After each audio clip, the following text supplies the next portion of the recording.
গল্প শুরুর আগে একটি ছোট্ট আবদার। গল্পটি ভালো লাগলে একটা লাইক ও কমেন্ট প্লিজ করে দেবেন। আর খুব ভালো লাগলে চ্যানেলটি সাবস্ক্রাইব করতে এবং প্রিয়জনকে শোনাতে কিন্তু একদম ভুলবেন না। আপনাদের উৎসাহই আমাদের এগিয়ে যাওয়ার রসদ, এ কথাটা প্লিজ মনে রাখবেন। নমস্কার, আমি অর্ণব। আচ্ছা, সংসারে একজন নতুন সদস্য আসা মানেই আমরা সাধারণত কি বুঝি? পরিবার জুড়ে আনন্দের বন্যা বয়ে যাওয়া, সব শোক ওই ছোট্ট মানুষটির মুখের দিকে চেয়ে ফুলে যাওয়া, তাকে বুকে করে আঁকলে রাখার জন্য নিজে ভালো থাকার ইচ্ছা। আবার কারোর মৃত্যুতে ঠিক উল্টোটা হয়, তাই না? শোক যেন এ জগতের অন্য সব জাগতিক অনুভূতিকেই ভুলিয়ে দেয়। কিন্তু কিছু কিছু মানুষের ক্ষেত্রে এমন হয় না, জানেন? তারা কারোর জন্মেও লাভ ক্ষতির হিসেব করেন, আবার কারোর মৃত্যুতেও। এমনই একজনের গল্পই শোনাবো আজ। দেখি তার জীবনের হিসাব কিতাব কত দূর এগোলো। শুরু হচ্ছে আমার আজকের নিবেদন, প্রভাত কুমার মুখোপাধ্যায়ের লেখা কুড়োনো মেয়ে। অপরাহ্নকাল। শ্রাবণ মাসের ভরা গঙ্গা মতিগঞ্জের ঘাটের অসত্য মূল্যেহন করিয়া বহিতেছে। একখানি জরাজীর্ণ ভাউলে আসিয়া খাটে লাগিল। এখানি শীর্ণকায় বৃদ্ধ ব্রাহ্মণ সাবধানে সন্তর্পণে তীরে অবতরণ করিলেন। মাঝি তাহার ব্যাগটি, ছাতাটি, লাঠিখানি নামাইয়া দিল। তিনি সেইগুলি হাতে লইয়া দাঁড়ি মাছির খোরাকির জন্য একটি সিকি বাহির করিয়া দিলেন। মাঝি সিকিটি হাতে করিয়া বলিল, কর্তা, আমরা 5টি প্রাণী, 4 আনায় কি করে পেট ভরবে? সে কি রে, 4 আনা কি অল্প হলো? ঠাকুর, চাষের চাউল কিনতেই তো 4 আনা যাবে। হাঁড়ি আছে, কাঠ আছে, নুন তেল আছে। নে নে, আরো 2 গন্ডা পয়সা নে। বলিয়া বৃদ্ধ অত্যন্ত সাবধানে 2-3 বার গণিয়া 8টি পয়সা মাঝির হাতে দিলেন। তবুও মাঝি সন্তুষ্ট হইল না। বলিল, মশাই, 5-5টা পেট, সমস্ত দিন হাড় ভাঙা মেহনতের পর না হয় 8 গন্ডাই পুরোপুরি দিন। উভয় পক্ষে কিয়ৎক্ষণ কথা কাটাকাটির পর বৃদ্ধ 4টি পয়সা ফেলিয়া দিলেন। তাহার পর চারিদিকে চাহিয়া মৃদুস্বরে মাঝিকে বলিলেন, যদি কেউ জিজ্ঞেস করে তোমরা কি করতে এসেছো, বলিস আমাদের ঠাকুর মশাই একটা বিয়ে সম্বন্ধ করতে এসেছেন। তাহার পর বৃদ্ধ ধীরে ধীরে রাস্তায় উঠিলেন। ধীরে ধীরে পথ অতিক্রম করিয়া গন্তব্যস্থান অভিমুখে চলিলেন। দোকানি পড়শিরা এই নূতন লোকটির পানে মুহূর্তের জন্য কৌতূহলপূর্ণ দৃষ্টি নিক্ষেপ করিয়া আবার স্ব কার্যে মন দিল। বৃদ্ধের নাম সীতানাথ মুখোপাধ্যায়, নিবাস নবগ্রাম। সকালবেলায় লিখিতে বসিয়াছি, পত্রিষ্টে কি আছে বলিতে পারি না। নবগ্রামের কেহ আহারের পূর্বে এই বৃদ্ধের নাম উচ্চারণ পর্যন্ত করে না। তাহার কৃপণতা খ্যাতি বহুদূর ব্যাপ্ত। মতিগঞ্জে তাহার বেহাই বাড়ি। 5 বৎসর পূর্বে এই গ্রামের শ্রীযুক্ত হৃষিকেশ বন্দ্যোপাধ্যায়ের কন্যার সহিত তাহার কনিষ্ঠ পুত্র শ্রীমান অন্নদাচরণের বিবাহ হইয়াছিল। বৎসরখানেক হইবে তাহার বধূমাতা সন্তান সম্ভাবনাবশত পিতৃগৃহে আনিত হইয়াছিলেন। আজ 5-6 মাস হইল একটি কচি মেয়ে রাখিয়া বধূটি ইহলোক ত্যাগ করিয়া গিয়াছেন। একদা উৎসব বেশ পরিধান করিয়া বাদ্যের সহিত সীতানাথ এই পথে পালকি করিয়া বল লইয়া গিয়াছিলেন। আজ সেই সমস্ত অতীত কথা স্মরণ হইতে লাগিল। মনটা খুব বিশেষ নহে, একটু যেন বিষণ্ণ হইল। বৈবাহিকের বাটি পৌঁছিতে অধিকক্ষণ লাগিল না। বৈঠকখানা খোলা ছিল। সীতানাথ সেইখানে গিয়া উপবেশন করিলেন। সেই কক্ষের ভিত্তিগাত্রে বসুধারার সপ্তরেখা আজিও বিদ্যমান। মনে পড়িল, পুত্রের বিবাহান্তে এই কক্ষে কুসন্ডিকা সম্পন্ন হইয়াছিল। বিবাহের সমকালে তাহার বৈবাহিক ঋষিকেশের অবস্থা যথেষ্ট সচ্ছল ছিল। 3,000 টাকা খরচ করিয়া তিনি একমাত্র কন্যাটির বিবাহ দিয়াছিলেন। ঋষিকেশ সালানের ব্যবসা করেন। 5 বৎসরকাল উপরচুপুরি লোকসান দিয়া তিনি এখন শুধু নিঃস্ব নহেন, ঋণে জড়িয়ে পড়েছেন। বসুধারার চিহ্নগুলি যে রহিয়া গিয়াছে, 5 বৎসরের মধ্যে সে কক্ষভিত্তিতে যে একটিবারও চুন পড়ে নাই, সামান্য হইলেও তাহাও এই অসচ্ছলতার একটা নিদর্শন বটে। এক ছোঁড়া চাকর বাহিরে বাগানের বেড়া বাঁধিতে বাঁধিতে সীতানাথের প্রতি আর চোখে চাহিতেছিল। বোধহয় ভাবিতেছিল, বুড়া নিশ্চয়ই তামাক চাহিবে, এবং তামাক সাজিতে গিয়া নিশ্চয়ই সেও দুটান টানিয়া লইবে। বেচারি নূতন তামাক খাইতে শিখিয়াছিল, ধূম পিপাসাটা তখন তাহার অত্যন্ত বলবতী। কিন্তু সীতানাথের দৃষ্টি তাহার উপর পতিত হইবা মাত্র বলিলেন, ওয়ে, বাবুকে একটা খবর দাও, বলো নগাঁয়ের সীতানাথ মুখুজ্জে এসেছেন। আশাহত বালক এ অনুরোধে বাক্যমাত্র ব্যয় না করিয়া নীরবে আগন্তুকের প্রতি একবার চাহিল, গম্ভীরভাবে কাস্তেখানি বেড়ার গায়ে ঝুলাইল, দড়ির তালটা ধীরে ধীরে গুটাইয়া ভালো জায়গায় রাখিল। তাহার পর অপ্রসন্ন মুখেই মন্থর পদে অন্তঃপুরে প্রবেশ করিল। অনতিবিলম্বে ঋষিকেশ আতময়লা ধুতি পরিয়া একটা মোটা চাদর গায়ে দিয়া বাহির হইয়া আসিলেন। সীতানাথ দেখিলেন বৈবাহিকের সেই স্থূল বপু আর নাই, অঙ্গে সে লাবণ্য নাই, চক্ষু কোটরাগত। দুইজনে নমস্কারের আদান প্রদান হইল, কোলাকুলি হইল, কুশল প্রশ্নাদি জিজ্ঞাসা করা হইল। ঋষিকেশের চক্ষু ছলছল, গোটাকতক বড় বড় জলবিন্দু কণ্ঠ বাহিয়া তাহার কাত্র বস্ত্রে পতিত হইল। ভৃত্য আসিয়া তামাক দিয়া গেল। দুইজনে অনেকক্ষণ ধরিয়া পর্যায়ক্রমে ধূমপান করিলেন, কাহার মুখে কোনো কথা নেই। অবশেষে সীতানাথ বলিলেন, ভাই, যাহা হইবার তাহা তো হইয়াছে, সে তো আর ফিরিবে না। বৃথা আক্ষেপ করিয়া কি হবে বলো? মেয়েটিকে একবার আনো দেখি। ঋষিকেশ উঠিয়া গেলেন, কিছুক্ষণ পর বাহির হইয়া আসিলেন। পশ্চাতে ঝি, তাহার কোলে ফরাসি ছিটে দোলাই জড়ানো মাতৃস্তনবঞ্চিত শীর্ণকায় শিশুকন্যা। সে হাসিতেছে না, কাঁদিতেছে না, নিতান্ত নির্লিপ্তের মতো একদিক পানে চাহিয়া আছে। তাহার পিতামহ তাহার মুখ দেখিবার জন্য নগদ একটি আধুলি বাহির করিয়াছিলেন। কি ভাবিয়া আবার আধুলিটি রাখিয়া একটি টাকা বাহির করিলেন। মুখুজ্জে মহাশয় ইহজীবনে এরূপ বদান্যতা ও ত্যাগ স্বীকারের পরিচয় আগে আর কখনো দেন নাই, যদিও এবার একটু বিশেষ কারণ ছিল। টাকাটি দিয়া নাতিনীর মুখ দেখিলেন। ঝি টাকাটি হাতে লইয়া অসন্তুষ্টের মতো অন্যদিকে মুখ ফিরাইল। বলাই বাহুল্য, মেয়ের আদর এখন শহর ছাড়িয়া পল্লী গ্রামেও প্রবেশ করিয়াছে।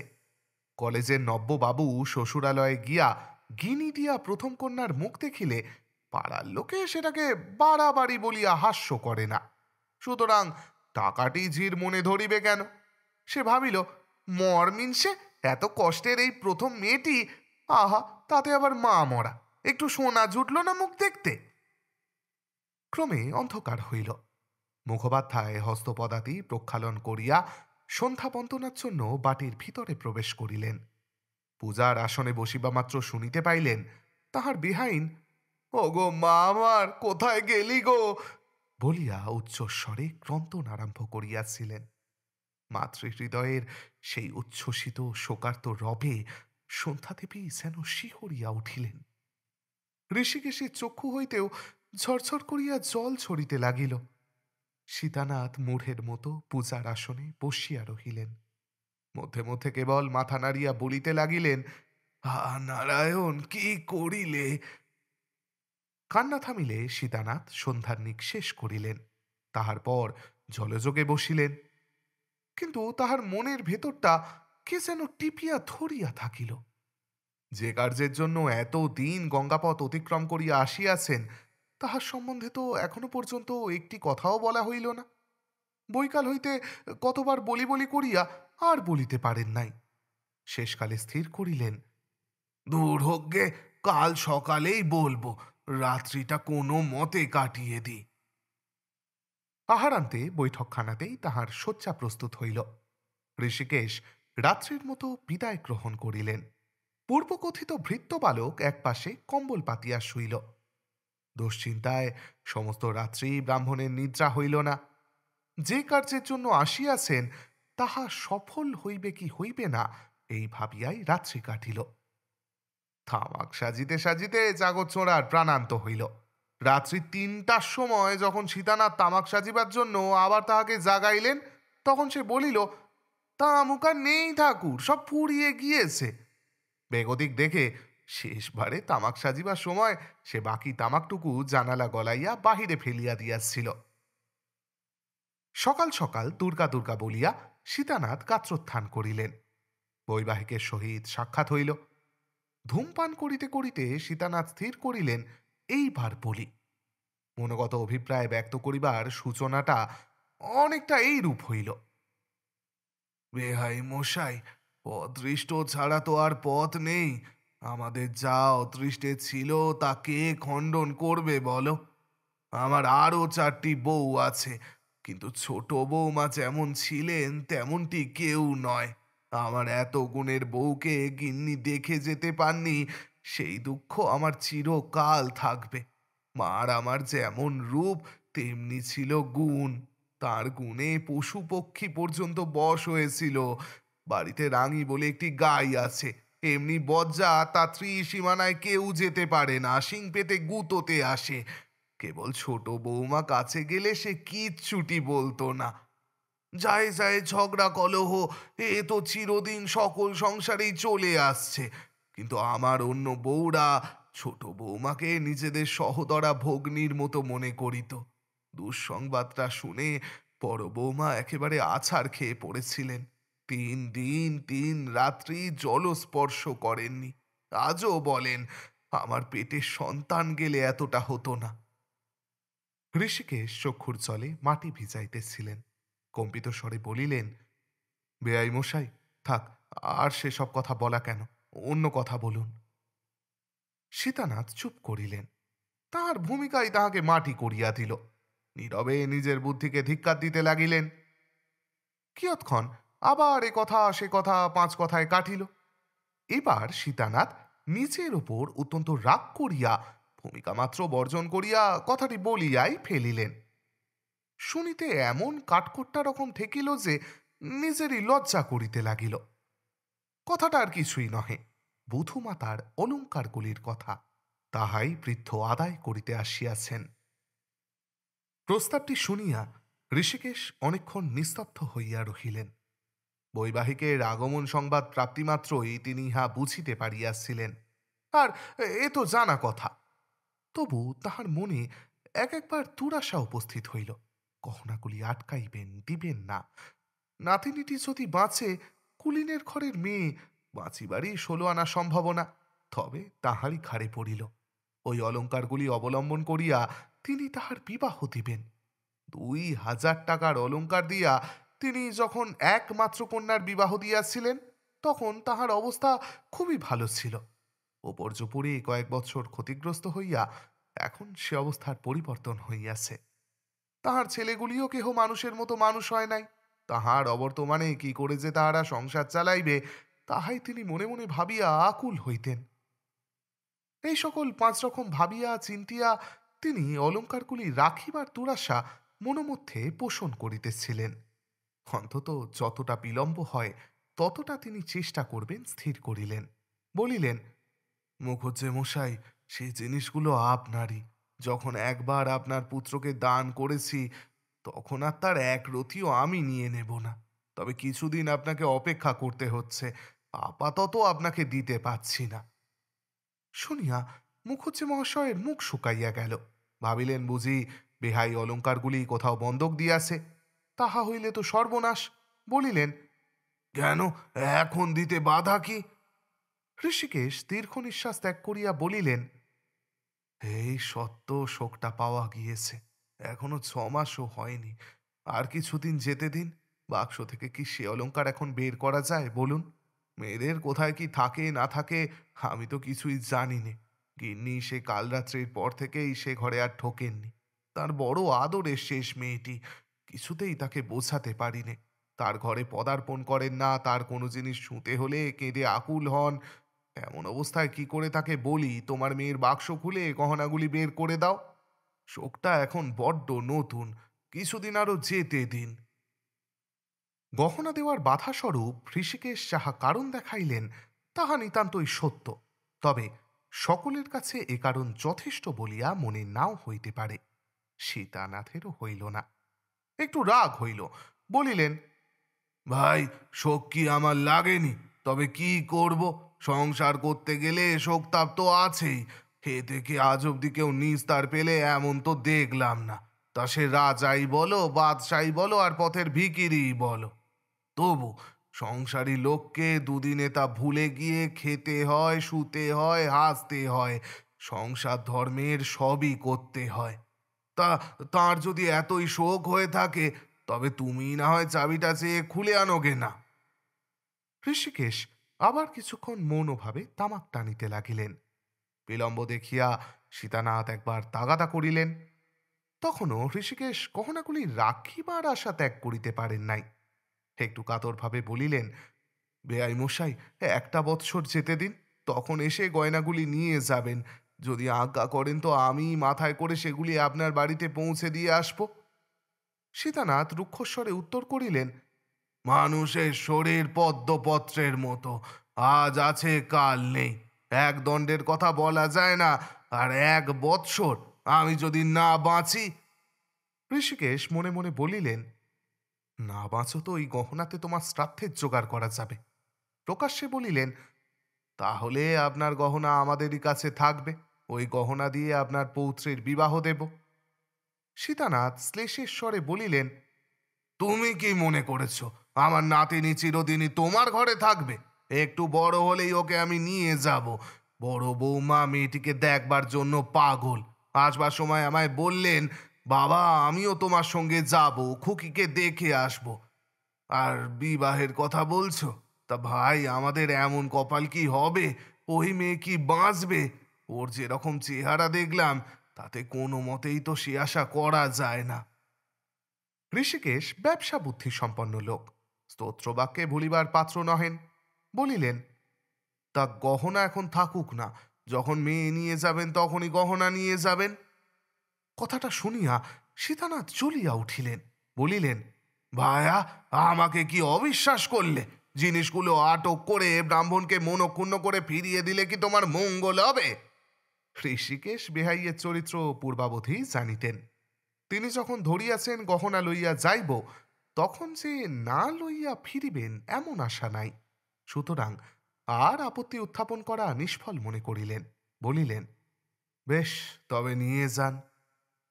সীতানাথের মুখ প্রফুল্ল ভাব ধারণ করিল।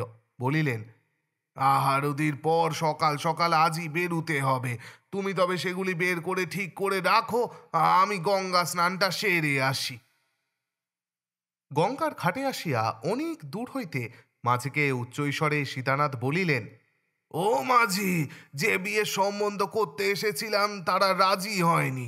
বলে অত গরিবের ঘরে আমরা মেয়ে দেব না। নৌকা ঠিক করে রাখো, খাওয়া দাওয়ার পর ছাড়া যাবে। বলিয়া ধূর্ত ব্রাহ্মণ চারিদিকে চাহিয়া দেখিল খাটশুদ্ধ লোক তাহার কথাগুলি শুনিতে পাইয়াছে কিনা। যেরূপ উচ্চকণ্ঠে কথাগুলি উচ্চারিত হইয়াছিল, তাহাতে নিতান্ত বধির ভিন্ন আর কাহারও না শুনিতে পাইবার সম্ভাবনা ছিল না। লোকে মুখ চাওয়াচাওয়ি করিতে লাগিল। তাহার পর সীতানাথ গঙ্গা স্নান সমাপ্ত করিয়া অত্যন্ত আড়ম্বরের সহিত খাটে আহ্নিক করিতে বসিলেন। আজ দেবতাগণের বড়ই শুভ দৃষ্টি। এরূপ ভক্তিবাহুল্যের সহিত পূজা সীতানাথ অনেক দিন করেন নাই। বাড়ি ফিরিয়া গিয়া আরতি শীঘ্র শীঘ্র শেষ করিলেন। বুড়ার আর দেরি সহে না। ঋষিকেশকে বলিলেন, ভাই, এবার জিনিসগুলি নিয়ে এসো, দুর্গা বলে সকাল সকাল যাত্রা করি। ঋষিকেশ অন্তঃপুরে প্রবেশ করিয়া বড় বিলম্ব করিতে লাগিলেন। সীতানাথ ভাবিলেন, সে তো দিতেই হইবে, তবু কেমন সে কৃপণের স্বভাব, যতক্ষণ পারে ততক্ষণ দেরি করিতেছে। যা হোক, মনটার অবস্থা বেশ উৎফুল্ল থাকার দরুন সীতানাথ গুনগুন করিয়া একটি রাগিনী ধরিলেন। ছাড়ো মন, বিষয়েরই ভাবনা অসার, শুধু রাধানাথ পদকর চিন্তা অনিবার। ঋষিকেশকে রিক্ত হস্তে ফিরিয়া আসিতে দেখিয়া সীতানাথের গান সহসা বাধাপ্রাপ্ত হইল।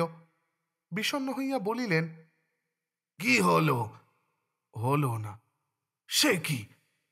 ঋষিকেশ ব্যাপারখানি বুঝাইলেন। মুখুজ্জে মশাই, জিনিসগুলি আপনাকে দিতে প্রস্তুতি হয়েছিলাম। গিন্নিকে গিয়ে বলাতে প্রথমে তিনি কেঁদে ভাসিয়ে দিলেন। শেষে বললেন, চাবি তো নেই, চাবি আমার মায়ের কাঁকালে ছিল, সে তারই সঙ্গে চিতায় উঠেছে। কথাটা সীতানাথের বিশ্বাস হইল না। রাগিয়া বলিলেন, সে আমি শুনব না। চাবি না থাকে বাক্স ভাঙো, জিনিস না নিয়ে আমি আজকে যাব না। ঋষিকেশ বলিলেন, যদি না যান তবে বসে থাকুন, চাবি নেই আমি কি করব? এই তো অবস্থা। এর ওপর কি কামার দেখে দমাদম করে সিন্দুক ভাঙালে ভালো দেখায়, না সেটা আপনারই কর্তব্য কর্ম হয়? সীতানাথ মুখ চোখ বিকৃত করিয়া চেঁচাইয়া উঠিলেন, না, আমার কর্তব্য কর্ম হয় না। ব্রাহ্মণকে ফাঁকি দেওয়াটাই তোমাদের কর্তব্য কর্ম হয়। দেবে কি দেবে না খোলসা করে বলো দেখি। যদি না দাও তবে পইতে চিরে অভিশাপ দিয়ে যাব, উচ্ছন্নে যাবে। বৈবাহিক প্রবরের মুখভঙ্গিমা দেখিয়া ঋষিকেশ বড় অপমান বোধ করিলেন। মনে মনে ভারী ঘৃণা বোধ হইল। স্বয়ং গিয়া কামার টাকিয়া আনিলেন, দোতলার ওপর তাহাকে লইয়া গিয়া সিন্দুক ভাঙাইলেন। মেয়ের মা এই নিষ্ঠুর কাণ্ড দেখিয়া মাটিতে লুটোপুটি করিয়া কাঁদিতে লাগিলেন। বৈবাহিক গহনা লইয়া বিদায় হইলে ঋষিকেশও শয্যাতলে আশ্রয় গ্রহণ করিলেন। সেদিন আর এই দম্পতির মুখে অন্নগ্রাস উঠিল না। ভাগীরথীর তীরে বৃক্ষরাজি বেষ্টিত নবগ্রাম। ভোর হইয়াছে, সকল পাখি এখনো প্রভাতী কলকুজন আরম্ভ করে নাই। একখানি ছেঁড়া বালাপোষ দিয়া মাথায় পাগড়ি বাঁধিয়া বৃদ্ধ সীতানাথ ধীরে ধীরে স্বীয় ভবনাভিমুখে চলিয়াছিলেন। পূর্বরাত্রির বৃষ্টি জল বৃক্ষপল্লব হইতে টপ টপ করিয়া ঝরিয়া তাহার পাগড়ি ও বালাপোষ ভিজাইয়া দিতেছে। ক্রমে তিনি নিজ বাটি সদর দরজার সম্মুখে আসিয়া উপস্থিত হইলেন। দরজা বন্ধ। দুই পাশে দুইটি ইষ্টক নির্মিত দেউড়ি বা বসিবার স্থান, তাহা বহুকাল সংস্কারের অভাবে ক্ষতবিক্ষত হইয়া পড়িয়াছে। দুই দিকে দুইটি কলিকা ফুলের গাছ একা করিয়া ফুলের গহনা পড়িয়া দাঁড়াইয়া আছে। দ্বারে উপস্থিত হইয়া ক্ষীণ রুগ্ন কণ্ঠে সীতানাথ ডাকিলেন, নিতাই। একবার, দুইবার, তিনবার ডাকাডাকির পর বাড়ির ভিতর হইতে উত্তর পাওয়া গেল, যাই গো। নিতাই ছুটি আসিয়া দরজা খুলিয়া দিল। প্রভুর পানে চাহিয়া সে অবাক। সপ্তাহের মধ্যেই আকার প্রকার যেন একেবারে পরিবর্তিত হইয়া গিয়াছে। সে ছাতা নাই, লাঠি নাই, ব্যাগ নাই, এ বালাপোষ কোথা হইতে আসিল ভাবিয়া নিতাই কিছুই ঠিক করিতে পারিল না। নিতাই তাঁতির ছেলে, ভৃত্য বালক, অ্যাপ্রেন্টিসি করিতেছিল। মাহিনা পায় না, প্রসাদ পায় মাত্র। সীতানাথ জিজ্ঞাসা করিলেন, কি রে নিতাই, বাড়ির সব ভালো? নিতাই বলিল, ভালো, আপনার লাঠি ছাতা কই? বৃদ্ধ অতি করুণভাবে নিতাইয়ের প্রতি নেত্রপাত করিলেন। নিতাই বলিল, ফেলে এসেছেন বুঝি? বৃদ্ধ কাঁদো কাঁদো হয়ে বলিল, হ্যাঁ নিতাই, সে গেছে। পাকা বাঁশের লাঠি গাছটির ওপর নিতাইয়ের অনেক দিন হইতেই লোভ পড়িয়াছিল। একটি সুযোগ পাইলে লাঠিখানি সে চুরি করিয়া বাড়ি রাখিয়া আসিবে, অনেক দিন হইতেই ইহা তাহার মনে মনে ছিল। সেই জন্য সে কিঞ্চিৎ দুঃখ অনুভব করিল। মনে করিল নিশ্চয় সেই মতিগঞ্জের বাড়ির কোনো ছোড়া চাকরের কাজ সেই লইয়াছে, লোভ সামলাইতে পারে নাই। কিন্তু ছাতাটিও লইল। সে ছাতা এমন ছেঁড়া ছিল যে তাহার মনিব তাহাকে বকশিস করিলেও নিতাই লইত কিনা সন্দেহ। যদিও বা লইত, তবে তাহার শিকগুলি খুলিয়া দিয়া ধনুকের মতো তীর করা চলিত মাত্র, সে ছাতা আর কোনো কাজে লাগিত না। সীতানাথ একেবারে নিজের ঘরে গিয়া বসিলেন। নিতাই চকমকি ঠুকিয়া শোলায় আগুন করিল, তামাক সাজিয়া কর্তার হাতে দিল। কর্তা হুঁকাটি কলঙ্ক ধরা পিতলের বৈঠকের ওপর রাখিয়া দিলেন। তাম্রকূটের প্রতি তাহার এতাদৃশ্য বিরাগ ইতিপূর্বে কখনো দেখা যায় নাই। চক্ষু নত করিয়া মাথাটি নাড়িয়া নাড়িয়া সুদীর্ঘ নিঃশ্বাসের সহিত বলিলেন, আহা, আমার সর্বনাশ হয়ে গেল। ব্যাপারখানা দেখিয়া নিতাই সেখান হইতে সরিয়া পড়িল। বড় বধূ ঠাকুরানী তখন উঠিয়া বারান্দায় মার্জনা করিতেছিলেন। তাহাকে নিতাই কর্তার অবস্থা জানাইল। তিনি বলিলেন, বড়বাবুকে উঠোগে যা। বড়বাবু সীতানাথের জ্যেষ্ঠ পুত্র, নাম শ্রীনিবাস। শ্রীনিবাস উঠিয়া চক্ষু মুছিতে মুছিতে পিতার ঘরে গিয়া উপস্থিত হইল। তাহাকে দেখিয়াই চমকিত হইয়া জিজ্ঞাসা করিলেন, এ কি, আপনার চেহারা এমন হয়ে গেছে কেন? কোনো বিপদ আপদ হয়নি তো? বৃদ্ধ লম্বিত মস্তক দুলাইয়া করুণ স্বরে বলিলেন, সর্বনাশ হয়ে গেছে। কি হলো, দিলে না? দিয়েছিলে রে, দিয়েছিলে, সর্বনাশ হয়ে গেছে। পিতা যদি আর কিছু বলেন এই আশায় শ্রীনিবাস তাহার মুখের পানে উৎসুক দৃষ্টিতে চাহিয়া রহিল। বৃদ্ধের মুখ হইতে হা হুতাশের অস্ফুট ধ্বনি ছাড়া আর কিছুই নির্গত হইল না।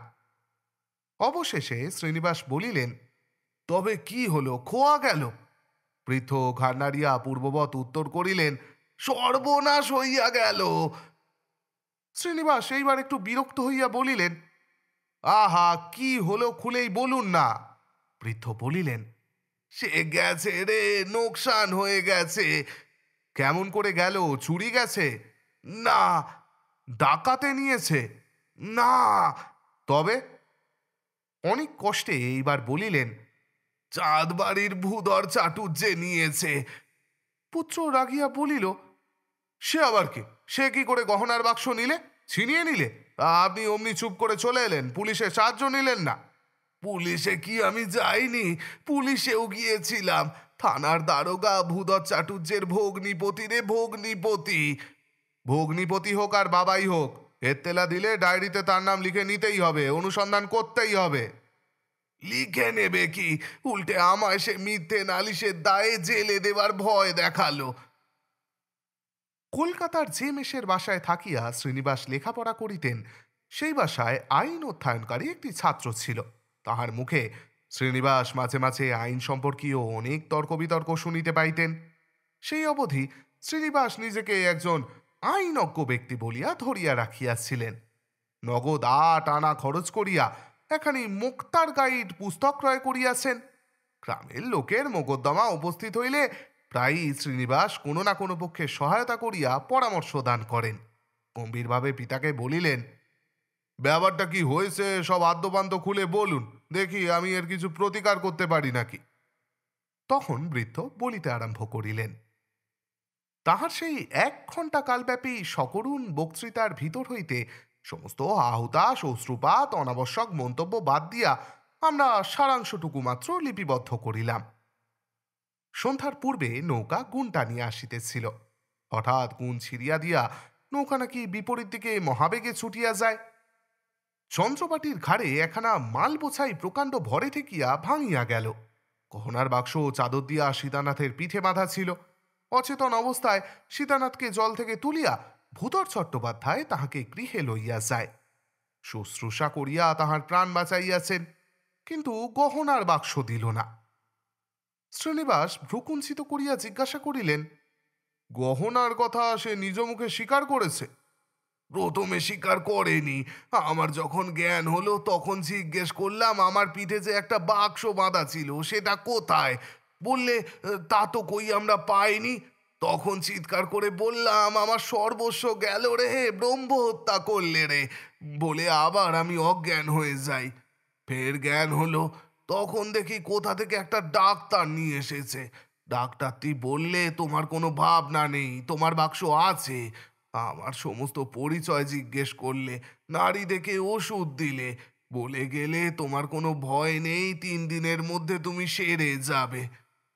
শ্রীনিবাস উৎসাহের সহিত বলিলেন, তবে আদালতে নালিশ করে ডাক্তারকে সাক্ষী আনব, কান ধরে ভূধর চাটুর্যের কাছ থেকে গয়নার বাক্স আদায় করে নেব। বৃদ্ধ বলিলেন, সে দফাও রফা রে, সে দফাও রফা। ডাক্তারের কাছে কি যাইনি? ডাক্তারের কাছেও গিয়েছিলাম। ডাক্তার বললে গহনার কথা সে কিছুই জানে না, কেবল আমায় সান্ত্বনা করবার জন্য মিছে কথা বলেছিলে। আদালতে নালিশ করলে আর কি হবে? ডাক্তার ওই কথাই বলে আসবে। তবে তুমি কি করে জানলে ভূতর চাটুর্যে নিয়েছে? তারপরে ভূতর চাটুর্যে নিজেই বলেছে। স্বীকার করে নিয়েছে অথচ দিলে না? বাহ, বেশ লোক তো। তবে তার স্বীকার করবার উদ্দেশ্যটা কি? অস্বীকার করলেই তো তার পক্ষে সুবিধে ছিল। উদ্দেশ্য আছে, উদ্দেশ্য আছে। বলে, তোমার ছেলের সঙ্গে আমার মেয়ের বিয়ে দাও, তাহলে সব গয়নাগুলি পাবে। আমি গরিব, আমার মেয়ের বিয়ে হয় না, তোমার গহনা তোমারই ঘরে যাবে। পুরস্কারের স্বরূপ আমাকে কন্যাদান থেকে উদ্ধার করবে। কথাটা শুনে শ্রীনিবাস বলিলেন, তবে তো দেখছি গোলযোগ, বলিয়া অভ্যেসবশত গুম্ফ প্রান্ত দন্তে দংশন করিতে প্রবৃত্ত হইলেন। সীতানাথের কনিষ্ঠ পুত্রের নাম শ্রীমান অন্নদাচরণ। তিনি এলে ফেল করা নব্য যুবক, মেজাজটা নিতান্তই সাহেবী ধরনের। প্রাতে ও সন্ধ্যায় বিস্কুট সহযোগে নিয়মিত রূপে চা পান করিয়া থাকেন। গ্রামের বালকদিগের মধ্যে বিদ্বান বলিয়া তাহার যথেষ্ট খ্যাতি আছে। চেহারাটিও দিব্য। রাবীন্দ্রীয় কেশদাম তাহার কমনীয় মুখসৌন্দর্য বহু গুণ বর্ধিত করিয়াছিল। স্ত্রী বিয়োগের পর তিনি বিস্তর কবিত্ব প্রকাশ করিয়া ভগ্ন হৃদয়ের মহাশোকাগ্রু নামে একটি চটি কবিতা পুস্তক প্রণয়ন ও প্রকাশ করিয়াছেন। যতবার বিবাহের প্রস্তাব আসিয়াছে অবজ্ঞা ভরে প্রত্যাখ্যান করিয়াছেন। বন্ধু সমাজে পত্নীবৎসল বলিয়া তাহার সম্মানের আর সীমা নাই। তাহাকে এই বিবাহে রাজি করা যাইবে এমন কোনো আশাই ছিল না। তাই শ্রীনিবাস বলিয়াছিলেন, তবে তো দেখছি গোলযোগ। পৃথ বলিলেন, দেখ না বলে কয়ে চেষ্টা করে, নইলে বুড়ো বয়সে অতগুলি টাকার গহনার শোক আমি সহ্য করতে পারবো না, আমি মারা যাব।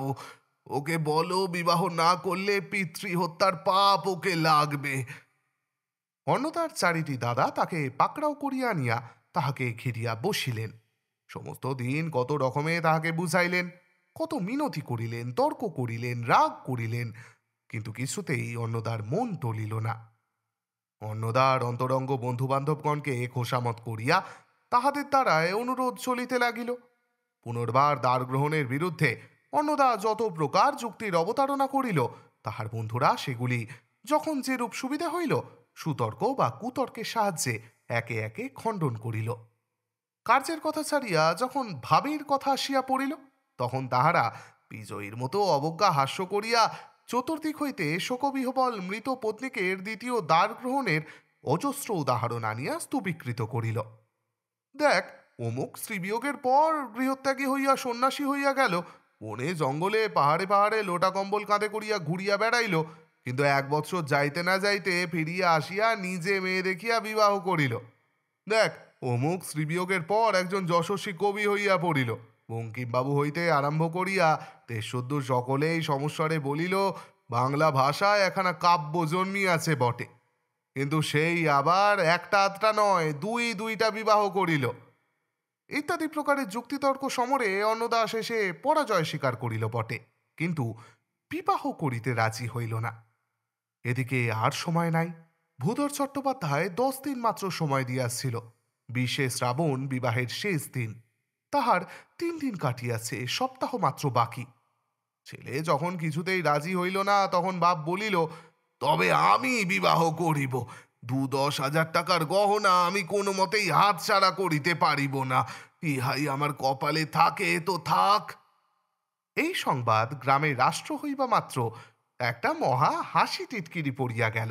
লোকে বলিল, গয়না হারানো, নৌকা উল্টানো সব চল মাত্র। সুন্দরী যুবতী মেয়েটিকে দেখিয়া হারাইয়াছে বুড়ার মন, আর উল্টাইয়াছে বুড়ার বুদ্ধি শুদ্ধি। কেহ বলিল, বুড়াকে চেনা ভার, দুধটুকু মরিয়া ক্ষীরটুকু হইয়াছে। কেহ বলিল, আরে দীনবন্ধু মিত্রের একখানা ওই নাটকটা আছে না, বিয়ে পাগলা বুড়ো, ওটা কিনে ওকে প্রেজেন্ট করো। কেহ বলিল, বুড়ার প্রাণের ভিতরটা যে এমন করিয়া হামাগুড়ি দিতেছে, তাহা তো আমরা জানিতাম না। একজন গান বাঁধিতে জানিত। সে বহু লোকের অনুরোধে এই উপলক্ষে একটি মজার গান বাঁধিয়া দিল। যাহারা সমাজের বিজ্ঞ লোক বলিয়া খ্যাত, তাহাদের 2-1 জন আসিয়া সীতানাথকে বলিলেন, মুখুজ্জে মশাই, আপনি তো বিবাহ করতে যাচ্ছেন, কিন্তু তারা যদি আপনাকে মেয়ে না দেয়, আপনি কিঞ্চিৎ বয়প্রাপ্ত হইয়াছেন কিনা, হঠাৎ মেয়ে দিতে সম্মত তো নাও হইতে পারে। সীতানাথ বলিলেন, ও পাজি যে বিবাহ করবে না তা আমি আগে থেকেই জানতাম। ছেলে যদি বিবাহ না করে তবে আমি বিবাহ করলেও অলংকার দেবে বলেছে। পেল্লায় মেয়ে এত বড়, অর্থাভাবে আজও বিবাহ হয় নাই।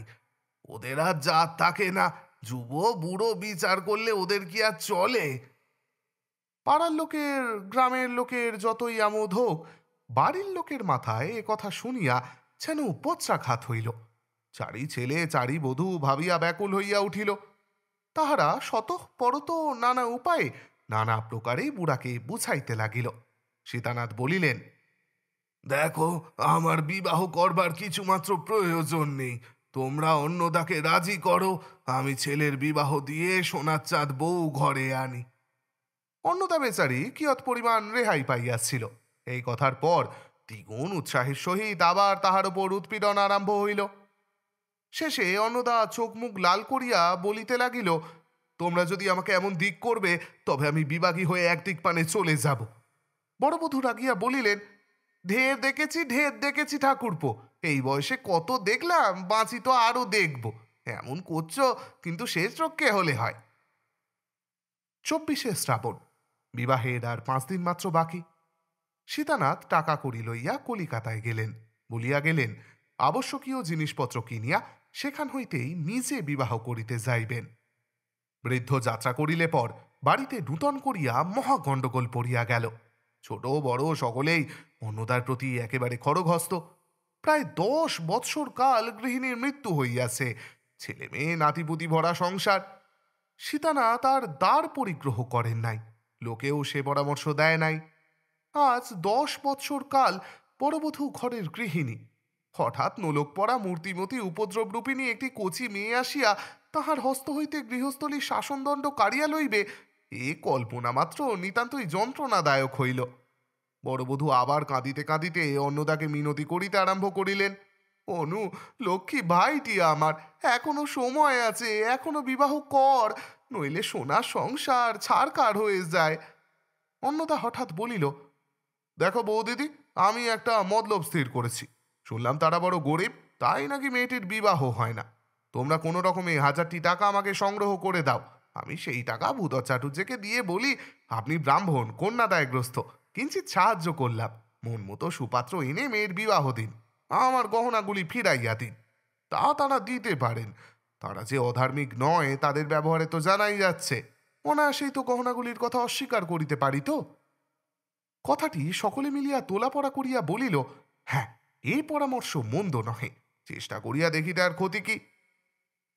প্রাণের দায়, পরিবারস্থ সকলের মধ্যে চাঁদা করিয়া কিছু ঋণ করিয়া 1000 টাকা জমা হইল।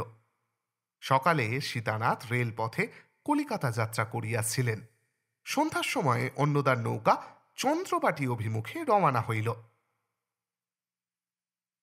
একখানি পত্র। চন্দ্রবাটি, 27শে শ্রাবণ, পরম পূজনীয় শ্রীযুক্ত পিতা ঠাকুর মহাশয় শ্রীচরণ কমলেশু, সংখ্যাতীত প্রণামান্তে নিবেদন, আপনি কলিকাতায় রওনা হইবার পরদিবস আমি কার্যগতিকে চন্দ্রবাটি গ্রামে উপস্থিত হই। প্রথমেই মহাশয়ের জীবনদাতা বন্ধু শ্রীযুক্ত ভূধরনাথ চট্টোপাধ্যায়ের সহিত সাক্ষাৎ করি। উক্ত মহাশয় পরম সজ্জন ব্যক্তি, যার পরনাই আদর অভ্যর্থনায় আমাকে আপ্যায়িত করিয়াছেন। এই পর্যন্ত আমি তাঁহারই গৃহে অতিথি। আমার পরিচয় পাইয়া গ্রামের কয়েকটি ভদ্রলোক আমার সঙ্গে সাক্ষাৎ করিলেন এবং একজন বিজ্ঞ ব্যক্তি আমাকে নির্জনে লইয়া গিয়া বলিলেন, বাপু হে, শুনিতেছি নাকি তুমি ভূধর চট্টোপাধ্যায়ের কন্যাকে বিবাহ করিতে প্রস্তুত হইয়াছ। আমি সবিনয়ে প্রতিবাদ করিয়া বলিলাম যে আমি নহি, পরন্তু আমার পূজনীয় পিতৃদেব উক্ত বালিকাটির পানি পীড়ন করিতে অভিলাষী। কথাটি শুনিয়া বিজ্ঞ লোকটি থতমত খাইয়া গেলেন, মনে করিলেন বুঝি আমি তাহার সঙ্গে বিদ্রূপ করিতেছি। অবস্থা দেখিয়া আমি তাহাকে সব বুঝাইয়া বলিলাম। শুনিয়া বিজ্ঞ ভদ্রলোকটি বলিলেন, সর্বনাশ, তোমার পিতা ঠাকুর যেন এমন কার্য না করেন। ও মেয়েটির জাতি কুলে ঠিকানা নেই, ওটি কুড়োনো মেয়ে। 12-13 বৎসর পূর্বে ত্রিবেণীতে লক্ষ লোকের সমাগম হইয়াছিল। সেই বৎসর সপরিবারে সেখানে গঙ্গা স্নান করিতে গিয়া চট্টোপাধ্যায় ওই মেয়েকে কুড়াইয়া পায়। ওই মেয়ের বয়স তখন 2 আন্দাজ। নিঃসন্তান বলিয়া চট্টোপাধ্যায় মেয়েটিকে কন্যার মতো প্রতিপালন করিয়াছে। অনেকবার ও মেয়ের বিবাহে সম্বন্ধ হইয়াছিল, কিন্তু পাছে কোনো সৎকুলীন ব্যক্তির জাতি নাশ হয়, এই আশঙ্কায় আমি প্রতিবারই বরপক্ষীয়গণকে সাবধান করিয়া দিয়াছি, তোমাদিগকেও সাবধান করিয়া দিলাম। মহাবারুণী যোগের সময় ত্রিবেণীর ঘাটে মেয়েটিকে কুড়াইয়া পাওয়া গিয়েছিল শুনিয়া আমার মনে একটি সন্দেহ উপস্থিত হইয়াছিল। মেয়েটিকে একবার দেখিবার নিতান্তই ইচ্ছা হইল। চট্টোপাধ্যায় মহাশয়কে বলিলাম, আমার পিতা ঠাকুর যখন আপনার কন্যার পাণিগ্রহণ প্রার্থী হইয়াছেন, তখন মেয়েটিকে দেখা একবার আমার সর্বতোভাবে কর্তব্য। চট্টোপাধ্যায় কন্যাকে যথাসাধ্য বসন ভূষণে সাজাইয়া আমার সম্মুখীন করেন। মেয়েটিকে দেখিয়া আমি অত্যন্ত বিস্মিত হই। মুখখানা অবিকল আমাদের পরলোককথা ছোট বধূর মতো। চট্টোপাধ্যায় মহাশয়কে জিজ্ঞাসা করিলাম মেয়েটির কোনো রকম স্থায়ী ব্যাধি আছে কিনা। তিনি প্রথমে তো কিছুতেই স্বীকার করেন না। অনেক জেরা করিয়া বাহির করিলাম যে মাঝে মাঝে মেয়ের বুকে অম্লশূলের মতো একটি বেদনা দেখা যায়। 2 দিন কখনো বা 3 দিন বুক যায় শব্দ, তাহার পর ভালো হইয়া যায়। বৎসরে এরূপ 2-1 বার হইয়া থাকে। পূর্বে যাহা সন্দেহ করিয়াছিলাম তাহাই বিশ্বাসে পরিণত হইল। মেয়েটি আমার শ্যালিকা। হিসাব করিয়া দেখিলাম 12 বৎসর পূর্বেই আমার শ্বশ্রু ঠাকুরানী মেয়েটিকে ত্রিবেণীর ঘাটে হারাইয়া আসেন। তখন তাহার বয়স মাত্র 2 বৎসর। সপ্তাহ ধরিয়া ত্রিবেণীর চতুর্দিকে অনেক নিষ্ফল অনুসন্ধান হয়। মেয়েটির গায়ে অনেক সোনার গহনা ছিল। সেই নিমিত্ত সকলে সিদ্ধান্ত করেন যে গহনার লোভে কেহ তাহাকে হত্যা করিয়া থাকিবে। এ সমস্ত ইতিহাস আপনি অবশ্যই জ্ঞাত আছেন। অম্লশূলের ব্যারামটা উহার একটা প্রধান কথা। আমার শ্বশ্রু ঠাকুরানীর উহা আছে, আমার স্ত্রীর ছিল, আমার শ্যালিকাগণও ততোধিক পরিমাণে ওই পীড়াক্রান্ত।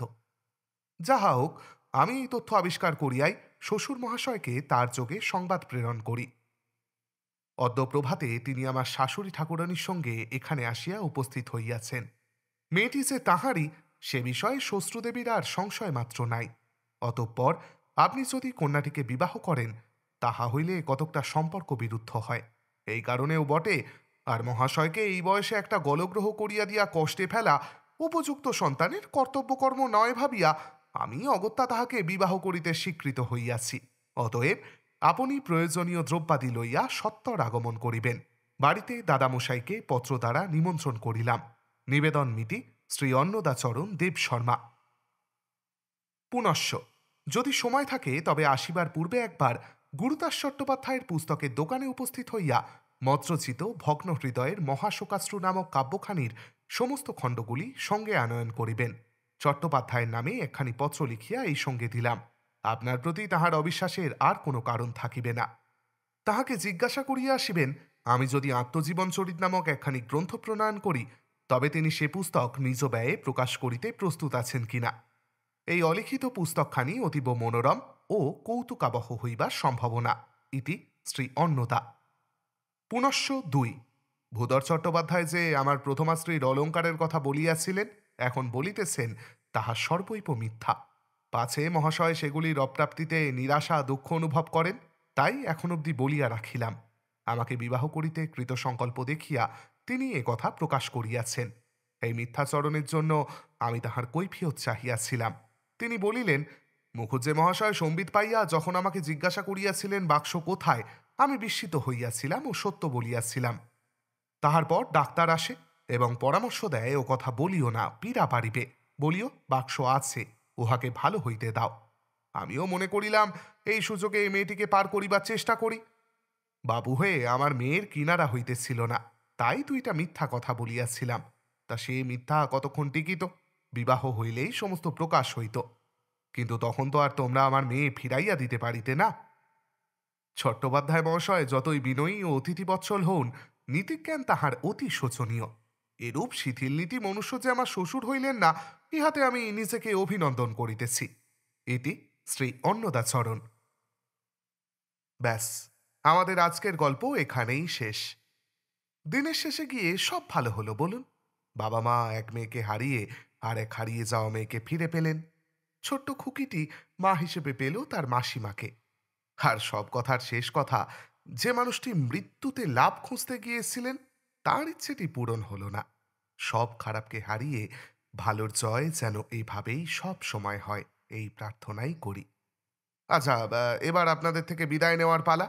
সকলে খুব ভালো থাকবেন, ভালো রাখবেন। শুভরাত্রি।